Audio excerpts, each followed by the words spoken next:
శ్రీ సీతారాముల కళ్యాణం కమనీయము కాదా.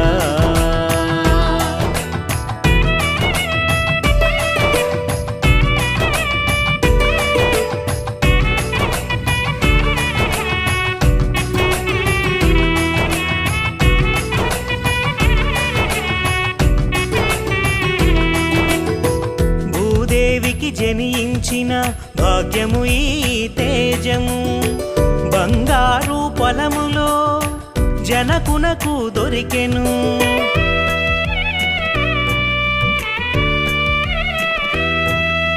ఆటలతో పాటలతో అలరారగా పెరిగెను మైథిలి, ఆడపిల్ల ఈడ ఎంతో అనురాగము పంచెను. కళ్యాణం కమనీయము కాదా, శ్రీ సీతారాముల కళ్యాణం.